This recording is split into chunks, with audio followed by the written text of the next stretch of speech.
Ó Mãe Santíssima, intercedei por nós para que possamos bem compreender os ensinamentos de vosso Divino Filho, nosso Senhor e Salvador Jesus Cristo, e as explicações dos pais da Igreja. Ó Virgem Imaculada, ofereço-vos este trabalho e peço que abençoeis aqueles que o ouvirem, e que seja para a maior honra e glória de Deus. Amém. Senhor onipotente, purificai o meu coração e os meus lábios. Vós, que purificastes os lábios do profeta Isaías com carvão em brasa, e dignai-vos, por tal modo, purificar-me com a vossa misericórdia, para que possa dignamente anunciar o vosso santo Evangelho. Por Jesus Cristo, nosso Senhor. Amém.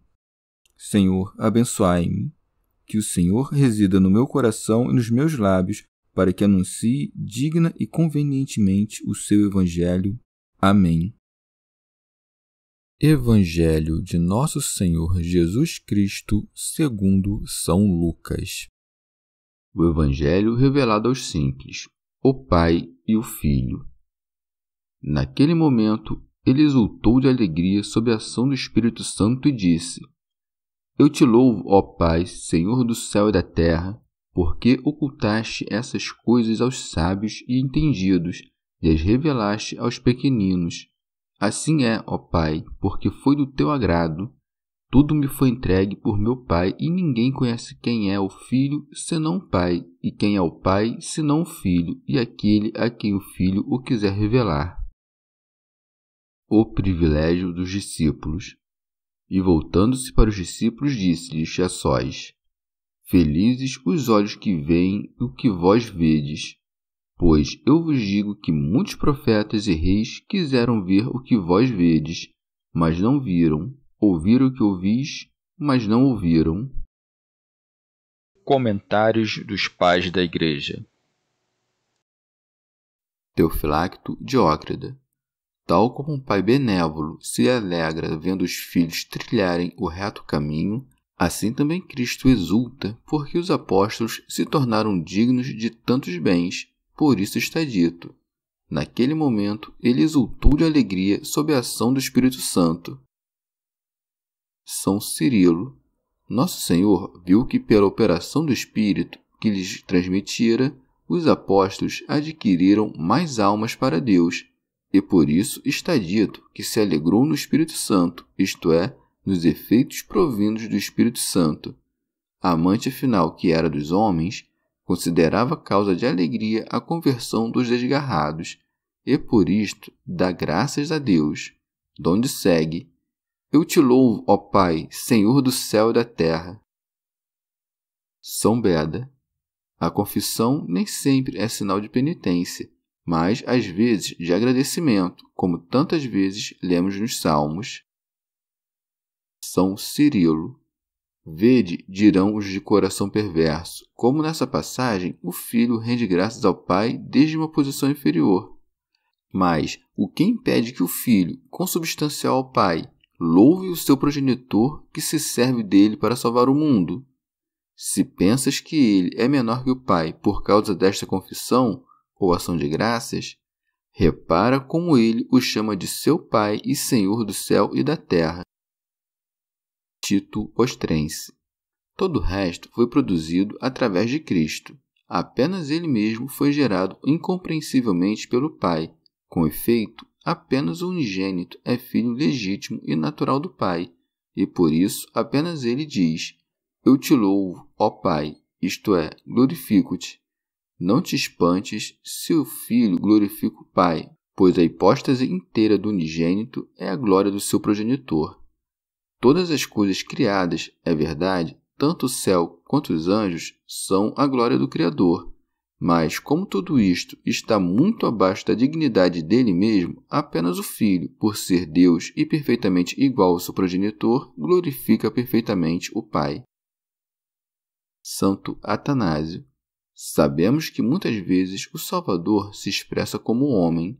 Com efeito, a sua divindade está ligada à humanidade. Mas não deves, por causa do revestimento corpóreo, ignorar que ele é Deus. Mas o que respondem neste ponto os que pretendem que existe uma substância do mal e criam para si um Deus diverso do verdadeiro Pai de Cristo? dizendo que não foi gerado esse criador do mal e príncipe da iniquidade, além de criador da máquina do mundo? Porém, diz o Senhor, dando assentimento às palavras de Moisés: Eu te louvo, ó Pai, Senhor do céu e da terra. Epifânio. O evangelho publicado por Marcião diz: Eucaristo, isto é, graças te dou, Senhor do céu, omitindo Pai e da terra, para não parecer que Cristo considera seu Pai artesão do céu e da terra. É refutado, porém, logo abaixo, onde está escrito: Assim é, ó Pai. Santo Ambrósio. Por fim, desvela o mistério celestial, graças ao qual aprouve a Deus revelar aos pequeninos, mais do que aos prudentes deste mundo, a sua graça. Por isso segue: Porque ocultaste estas coisas aos sábios e entendidos, e as revelastes aos pequeninos. Teofilacto Diócrida.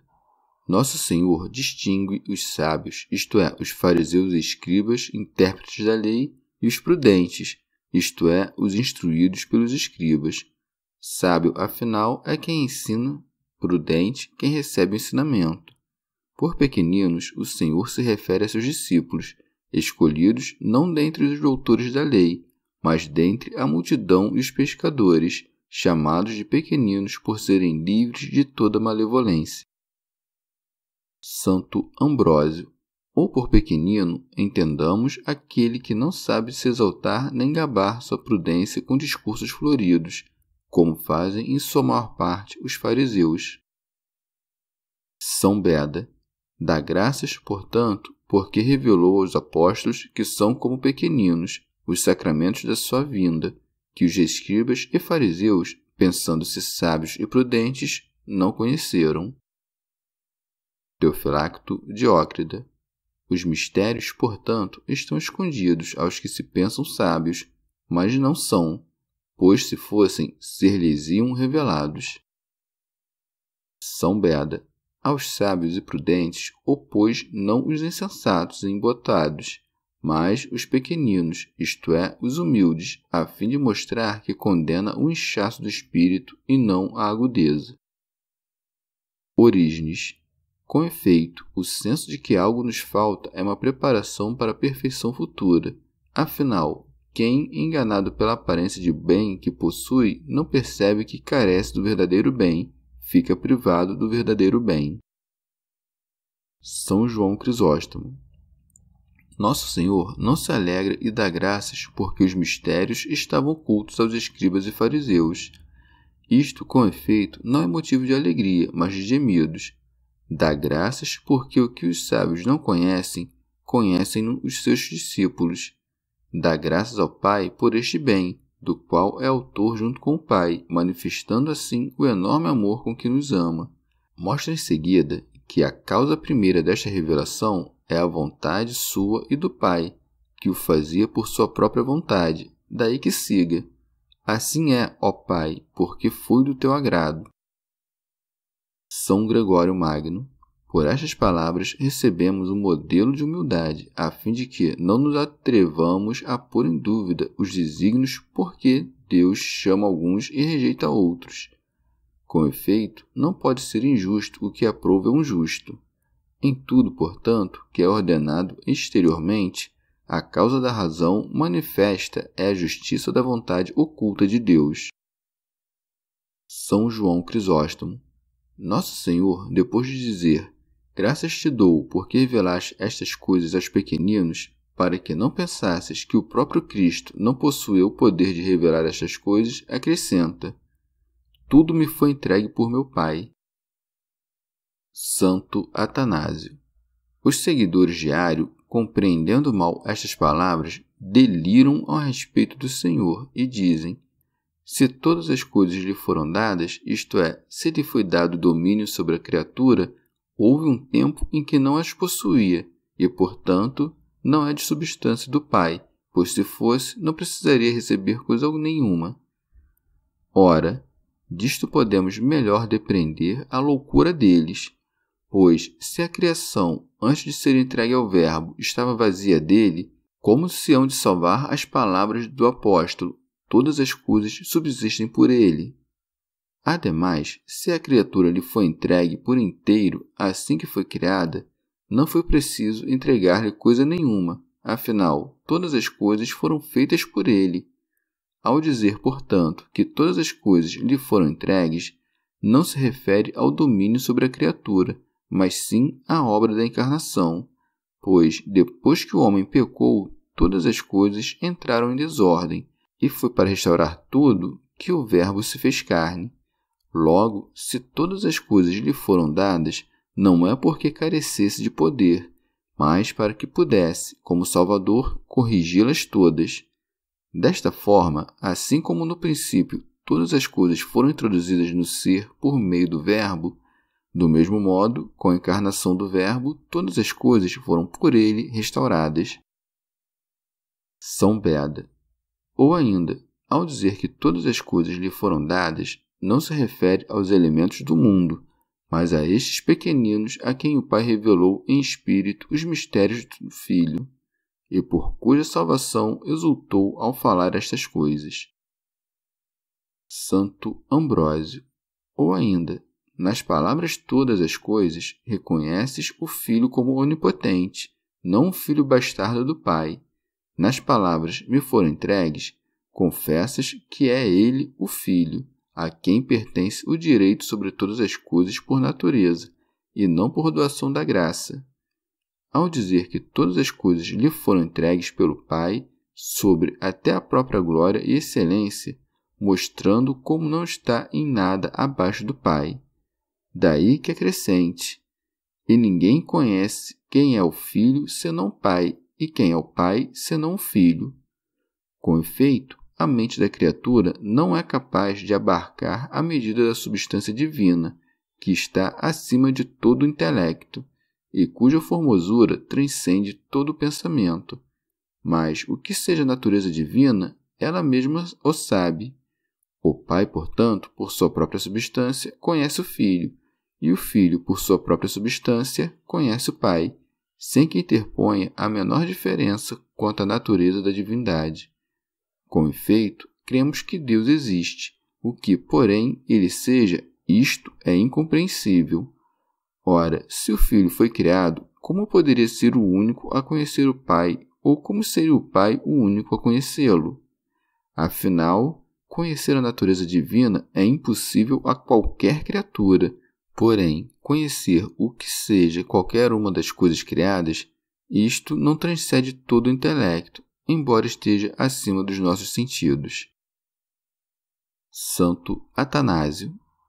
É bem sabido que os arianos se opõem a estas palavras do Senhor ao dizerem que o Pai não é visto pelo Filho, mas salta aos olhos a loucura deles. Afinal, se o Verbo não se conhece a si mesmo, como pode dar aos outros o conhecimento do Pai e de si? Pois segue: e aquele a quem o Filho o quiser revelar. Tito Bostrense. A revelação é a transmissão de um conhecimento proporcional à natureza e às virtudes de cada um, e onde a natureza é igual, o conhecimento existe sem necessidade de ensino. Para nós, contudo, é necessário que venha por meio da revelação. Orígenes. O Filho de Deus quer operar esta revelação como verbo, e não em desconformidade com a razão e com a justiça, que conhece os tempos oportunos de revelar e as medidas da revelação. Ora, ele revela removendo o véu que cobre o coração e as trevas que pôs em seu esconderijo. Mas como os partidários da outra opinião pensam que, com estas palavras, Nosso Senhor corrobora o seu abominável dogma, segundo o qual o Pai de Jesus era desconhecido aos antigos santos, devemos dizer-lhes que as palavras a quem o Filho quiser revelar se aplicam não apenas ao tempo em que se seguiu a esta declaração, como também ao passado. E se não admitem que o verbo revelar seja tomado em referência ao passado, devemos dizer-lhes que não é o mesmo conhecer e crer. A alguns é dada por meio do Espírito a palavra da ciência, a outros a fé nesse mesmo Espírito. Primeiro, portanto, criam, mas não conheciam. Santo Ambrósio. para que saibais que, tal como o Filho revela o Pai a quem quiser, do mesmo modo o Pai revela a quem quiser o Filho. Escuta o que diz o Senhor. Bem-aventurado és, Simão Barjona, porque não foi a carne e o sangue que te revelaram isso, mas meu Pai que está nos céus. Teofilacto Diócrida. Nosso Senhor, porque acima dissera, ninguém conhece quem é o Pai, senão o Filho e aquele a quem o Filho quiser revelar, agora declara bem-aventurados os discípulos, a quem o Pai, por meio de si, era revelado. Daí que esteja dito. E voltando-se para os discípulos, disse-lhes a sós: Felizes os olhos que veem o que vós vedes. São Cirilo.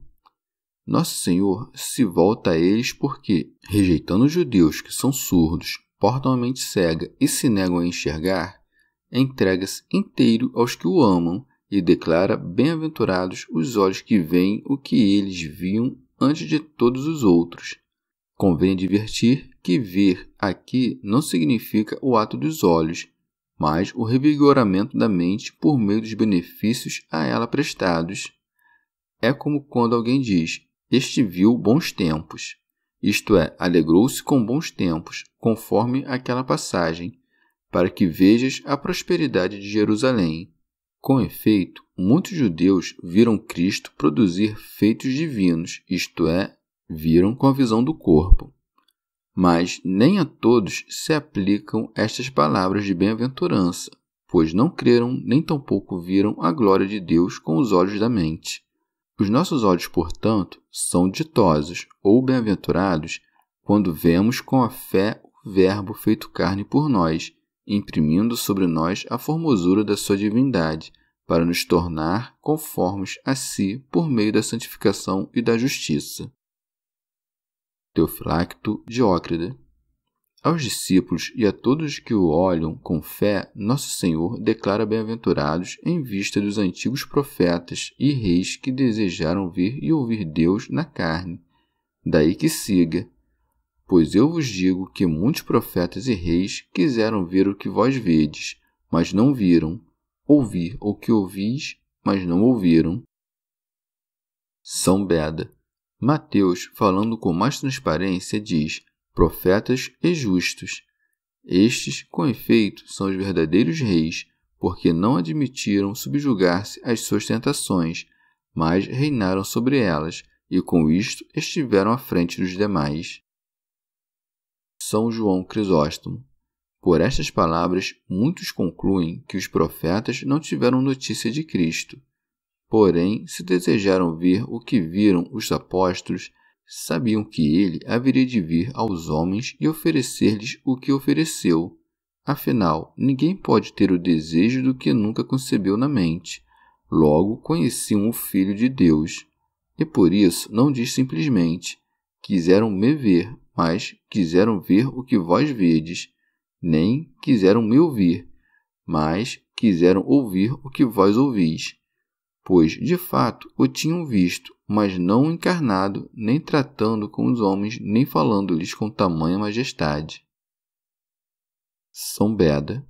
Os profetas viram-no olhando como que de longe, através de um espelho e de um enigma. Os apóstolos, por sua vez, porque o tiveram à sua presença e aprenderam dele, perguntando-lhe tudo o que quisessem, não tinham necessidade de ser instruídos por anjos ou por qualquer outro tipo de visão. Orígenes. Mas por que diz que muitos profetas o desejaram e não todos? Porque se diz que Abraão viu o dia de Cristo e se alegrou, visão esta que a maioria não alcançou, mas muito poucos. Os demais profetas e justos não foram grandes a ponto de chegar à visão de Abraão e ao conhecimento dos apóstolos. Destes, ele diz que não viram, mas apenas desejaram. Chegamos ao fim de mais um dia de comentários da Catena Áurea. Muito obrigado por ficarem até aqui, que Nossa Senhora derrame suas graças sobre nós e até amanhã.